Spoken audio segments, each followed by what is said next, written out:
At a certain level of success, the conversation changes. The question is no longer how to make money. You already know how to do that. The question becomes, how do you prevent productive income from being trapped inside mediocre structures? How do you take capital that is already working hard and place it inside a system that works harder? Because high earners do not usually fail from lack of effort. They fail from living too long inside the wrong architecture. This is a film about architecture, a private conversation about debt, liquidity, compounding, and why two equally successful people can finish in very different places. There are rooms built to manage money, and there are rooms built to shape belief. Marble floors, muted conversations, glass partitions separating private offices. Perfectly tailored clients move through the space with quiet confidence. Soft lighting creates an atmosphere of discretion and wealth. A private bank does both. It makes affluent people feel prudent. It makes leverage feel civilized. Through glass partition, we see a well-dressed banker presenting documents to an affluent couple. The interaction appears professional and reassuring. Camera slowly zooms in on their confident expressions. It makes conventional structure feel intelligent. And once a structure feels respectable, most people stop examining whether it is truly efficient. Elegant hands sign important-looking documents with an expensive pen. The signature is confident, the paper premium quality. Multiple documents suggest significant financial commitment. That is where a great deal of quiet financial mediocrity begins. John and Betty are not careless. They are precisely the sort of couple institutions prefer. Strong income, strong credit, stable lifestyle, low drama. They are successful enough to qualify, busy enough not to dissect every mechanism beneath the offer. And that combination is very common at the upper middle and affluent level. This is how expensive structures hide in plain sight, not by appearing dangerous, by appearing refined. John and Betty do not think they are entering a debt structure. They think they are stepping into a higher tier of life. And culturally speaking, they are. But financially, that is only half the story. This is where most intelligent borrowers stop, at the rate.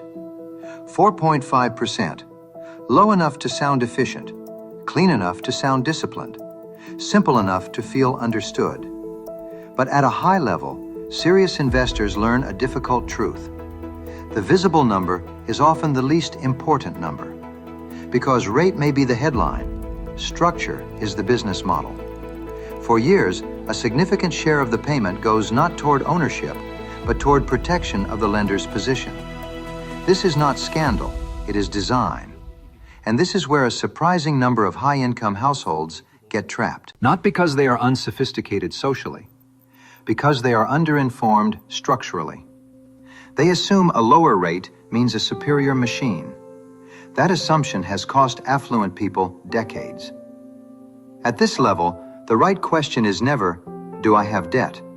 The right question is, what kind of debt is this? What is it doing to my optionality? What is it doing to my liquidity? What is it doing to my future while I am busy living well in the present? Now remove every distracting variable. No inheritance, no windfall, no caricature. Just two doctors, same hospital, same income, same broad lifestyle. Split screen or quick cuts showing both doctors in similar morning routines, coffee, reviewing patient files, professional interactions. The visual emphasizes their similarity in status and lifestyle. Same annual cash flow. Each of them moves approximately $200,000 a year through his financial life. And here is where the comparison becomes interesting. Montage showing both doctors living well. Nice homes, family dinners, professional conferences, quality cars. The visual reinforces that neither is living like a monk or being reckless with money. Neither doctor is living like a monk. Neither doctor is stockpiling every dollar. Both temporarily place roughly $200,000 a year into their chosen financial system. Then both remove more than 90% of those dollars back out over time to pay for real life. On-screen text appears over professional imagery. So this is not a comparison between one disciplined ascetic and one big spender. It is a comparison between two highly productive men using two different machines. Visual contrast between a traditional bank, marble, conservative, and a more sophisticated financial planning office, modern, strategic. Both appear professional, but suggest different approaches. Housing, travel, taxes, family, professional life.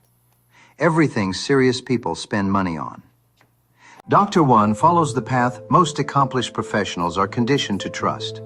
Save carefully, remain conservative, use the bank, accumulate, protect. This is elegant conventionality. And to be clear, there is nothing ridiculous about it. Dr. One is rational.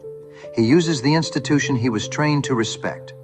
His banker offers a high-yield savings structure, paying roughly 4% annually on the excess funds that remain there. That phrase matters. Excess funds. Not all the money that passed through his life, not all the money his career generated, only the smaller amount left behind, only the funds that stay tied up, only the funds locked inside the bank. Dr. One also separately saves $20,000 a year into longer-term investments, compounding at approximately 7%. Disciplined, responsible, respectable. But the pattern remains linear. The growth is real, but modest in scale relative to his earning power. It produces a sensible outcome, not a transformational machine. Dr. Two is not smarter in any theatrical sense, not more ambitious, not more deserving. But he does possess one formative advantage. He grew up around a different conversation. Subtle visual suggestion of his father's influence, perhaps family photos or brief glimpse of insurance industry materials that shaped his early understanding of financial structure. His father sold life insurance, and his father did very well. He provided comfortably. He thought in terms of structure, not just balance. From an early age, Dr. Two heard a distinction most people never hear at all. There is a difference between earning on what is left in an account and participating in a structure built around total account value assumptions. That early exposure changed his comfort level. It changed his curiosity. It changed his willingness to look at a mutual life IUL design not as a retail insurance product, but as a liquidity and compounding architecture. To him, this was never about buying a product. It was about selecting a machine. This is where the film stops being motivational and becomes architectural. Let's make this clean. Dr. One uses the traditional banking model. Dr. Two uses a properly designed, mutual life indexed universal life structure intended to emphasize long-term cash value accumulation and policy access. Both doctors place roughly $200,000 a year into their chosen systems. Both doctors also remove more than 90% of those dollars back out over time for living expenses. So the real difference is not spending behavior. The fundamental difference is between earning on residual balances versus participating in total account value structures. The real difference is the design of the structure temporarily receiving the money. Dr. One generally earns on the smaller residual balance left inside the bank. Dr. Two is participating in a structure whose illustrated mechanics are tied to total account value assumptions. That sounds subtle. It is not subtle. It is the entire game. If Dr. Two places $200,000 a year into a compounding structure earning 4% annually, with the illustrated growth reinvested into account value, the accumulation begins to separate itself at very specific intervals. We are not going to rush this part. At 5 years, the machine is just beginning to wake up. By year 10, the structure has created more than $400,000 of cumulative growth. The engine is warming. By year 15, accumulated growth crosses $1 million. Now it begins to change the way sophisticated people think. By year 20, cumulative growth approaches $2 million. By year 25, The accumulated growth exceeds $3.3 million. That is the moment when compounding stops being academic and becomes strategic. This is not exciting because it is flashy. It is exciting because it is quiet, large, and structurally elegant. Now we examine Dr. 1. He separately saves $20,000 a year into a long-term investment account earning 7% annually. This is not foolish. This is respectable. But it is smaller in scale and dependent on capital remaining tied up. Professor writes each calculation with the same deliberate pace. End of year 5. Account value, $115,000. Contributions, $100,000. Interest earned, $15,000. End of year 10. Account value, $276,000. Contributions, $200,000. Interest earned, $76,000. End of year 15. Account value, $503,000. Contributions, $300,000. Interest earned, $203,000. End of year 20. Account value, $820,000. Contributions, $400,000. Interest earned, $420,000. End of year 25. Account value, $1,265,000. Contributions, $500,000. Interest earned, $765,000. End of year 30. Account value, $1,889,000. Contributions, $600,000. Interest earned, $1,289,000. Let's observe the same 5-year checkpoints. Professor applies the 4% rule. 4% of $1,889,000, $75,568 per year. Now apply a conventional retirement access framework, the 4% rule. So the first doctor's account may support approximately $75,000 per year under that approach. Respectable, prudent, but nowhere near the scale of the second structure. That is the key distinction. Dr. 1's world is not absurd. It is simply too small for the life he was productive enough to build. Same doctors, same hospital, same income, same lifestyle spending, same intelligence, same work ethic, same broad level of success, different machine. Not because one worked harder, because one understood the architecture sooner. Year 31, $448,000. Year 32, $465,920.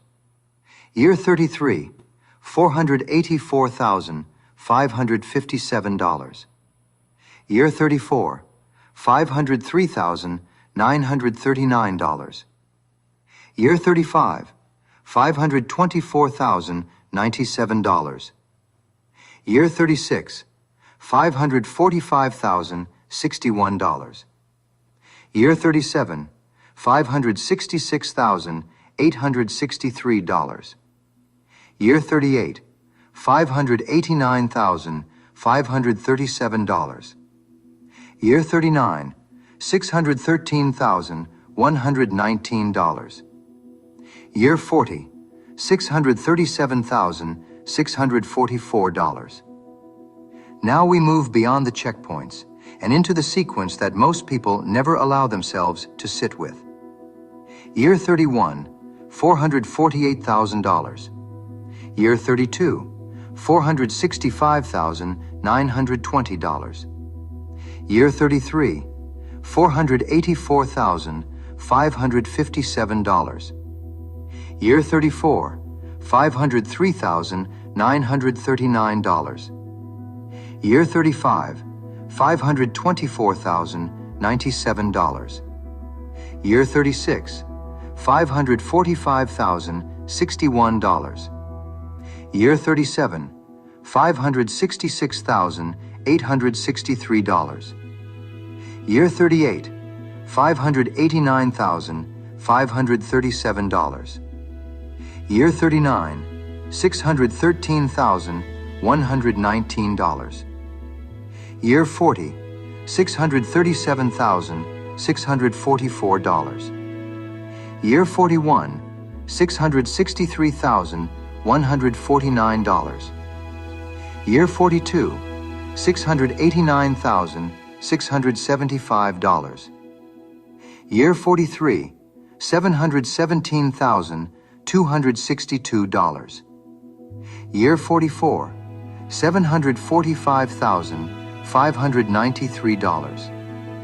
Year 45, $775,791. Year 46, $806,823. Year 47, $839,096.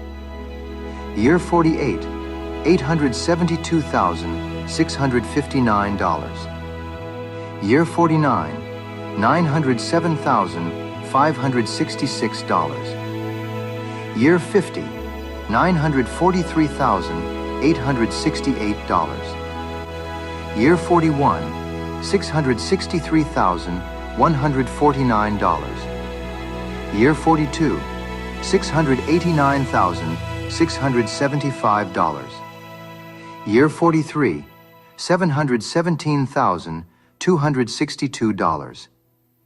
Year 44, $745,593. Year 45, $775,791.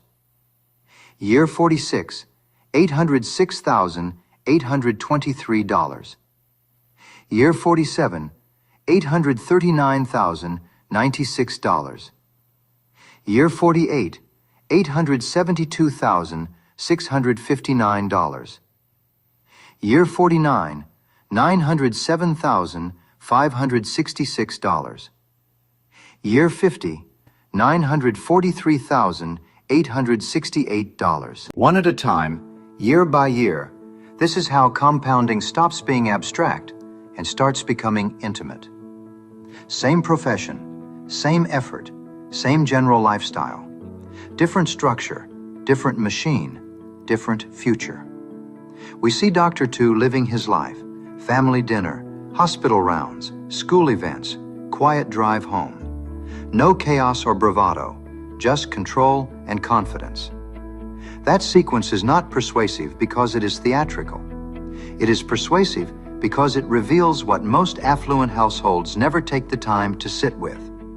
The machine matters more than the story they tell themselves about being responsible. Visual contrast between saving and building. Graphics show the difference between accumulation and architecture. The second doctor does not only experience a different ending, he experiences a different middle. Because once capital begins to be designed rather than merely stored, the investor feels something subtle and powerful. He is no longer just saving, he is building. That changes identity. That changes confidence. That changes optionality. Now we introduce the most underused line item on many affluent balance sheets: home equity. For high-income households, home equity often becomes one of the largest assets in the portfolio. And yet much of it sits there economically dormant, comforting, impressive, useful as status, less useful as architecture. This is where a more sophisticated question emerges. What if home equity is not merely shelter? What if it is dormant collateral? What if a line of credit against that equity could become the funding source for a larger, long-duration compounding structure, similar in spirit to what the second doctor built? What if the capital inside the walls of the home could be given a second job? The goal is not blind leverage. The goal is intelligent leverage. You are not borrowing simply to borrow. You are borrowing to reposition otherwise stagnant capital into a structure designed for long horizon accumulation and policy-based access. And that is the moment the viewer realizes something important. Dr. Tu is no longer just a character. He becomes a model, a possibility, a strategic mirror. Sophisticated graphics showing how dormant home equity can be repositioned into active compounding structures. The visual emphasizes controlled liquidity rather than reckless borrowing. To the average household, home equity feels like trapped success. To a serious investor, it may become a source of controlled liquidity. And when that liquidity is redirected into a structure built around long-term account value assumptions, the conversation changes materially. Visual contrast between retail thinking, small leftover amounts, and private capital thinking, intentional large-scale architecture. Because now the focus is no longer on the small amount of cash that happens to be left over. Now the focus is on building a larger compounding engine with intention. That is a private capital way of thinking, not a retail one. This is not a do-it-yourself fantasy. This is an underwriting exercise. Cash flow modeling, policy design, loan management, stress testing, tax review.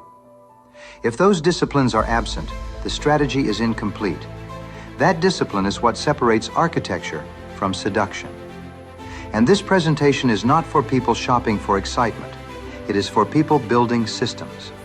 Return to architectural blueprints, reinforcing the systematic, engineered approach to wealth building rather than emotional or speculative approaches. Most affluent people do not have an income problem. They have an architecture problem. They have earnings. They have equity. They have assets. What they often lack is a design that allows those pieces to work together with precision. If this conversation resonates with you, the next step is not hype, it is clarity. Complete the financial fact finder. Let your home equity be evaluated. Visual representation of thorough financial evaluation, liquidity analysis, time horizon assessment, risk tolerance evaluation, cash flow capacity stress testing. Let your liquidity, time horizon, risk tolerance, and cash flow capacity be stress tested. Let a properly designed compounding structure be evaluated for you. Not a structure built around whatever idle cash happens to be lying around. Sophisticated visualization of properly designed compounding structure with policy-based access and tax advantages clearly illustrated. A structure designed to seek long-term accumulation, tax-advantaged access, and policy-based cash flow potential tied to total account value assumptions within the illustration. If you are a high-income professional, business owner, or investor, and you want to explore how restructuring your assets may improve long-term compounding and cash flow potential, call us at Dras Wealth Management, 302-998-1331. Because the question is not whether you have money. The question is whether your money is sitting still. The question is not whether you have debt. The question is whether your debt has been ranked. Because the question is not whether you have money. The question is whether your money is sitting still. The question is not whether you have debt. The question is whether your debt has been ranked. And the question is not whether you are successful. The question is whether your success has been properly engineered. And the question is not whether you are successful. The question is whether your success has been properly engineered. Because in the end, the most sophisticated investor is not the one with the loudest lifestyle. It is the one with the quietest, strongest machine.